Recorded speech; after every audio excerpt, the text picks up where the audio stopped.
Dowladda ismaamulka Mandera ayaa shaacisay inay bixin doonto kharashaadka waxbarashada ardayda fasalka tobnaad ee ku biiraya dugsiyada sare, kadib markii la dhaqangeliyay barnaamijka taageerada waxbarashada ismaamulka Mandera ee sanadka 2025 ee Mandera County Bursary 2025. Qoraal rasmi oo ka soo baxay Wasaaradda Waxbarashada iyo Horumarinta Aqoonta Aadanaha ee ismaamulka Mandera, kuna taariikhsan 9 Janaayo 2026, ayaa lagu xaqiijiyay in ismaamulka Mandera uu bixin doono lacagaha dugsiyada sare ee ardayda u qalma kuwaasi oo bilaabay waxbarashada dugsiyada sare maalinta Isniinta ee toddobaadkan, kuna beegan 12 Janaayo 2026. Barnaamijkan ayaa si gaar ah loogu talagalay ardayda ka soo jeeda ismaamulka Mandera, iyadoo ujeedada ay tahay in la xoojiyo helitaanka waxbarashada iyo in la yareeyo caqabadaha dhaqaale ay wajahayaan qoysaska danta yar xilligan oo ay abaari jiraan. Mas'uuliyiinta Wasaaradda Waxbarashada Dowladda Countiga Mandera ayaa sheegay in waalidiinta iyo dadka mas'uulka ka ah carruurta laga doonayo in ardayda ay la socdaan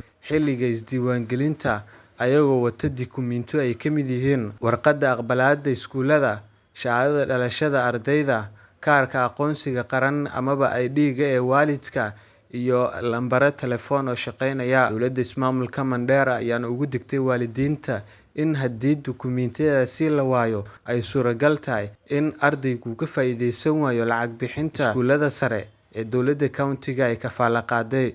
Ugu dambeyn, dowladda ismaamulka Mandera ayaa hoosta ka xariiqday siday uga go'an tahay taageerada waxbarashada, ayagoo u rajeeyay ardayda guul iyo horumar waxbarasho xilligan ay u gudbayaan dugsiyada sare. Ibrahim Nuur Cabdiraxmaan, Countiga Mandera.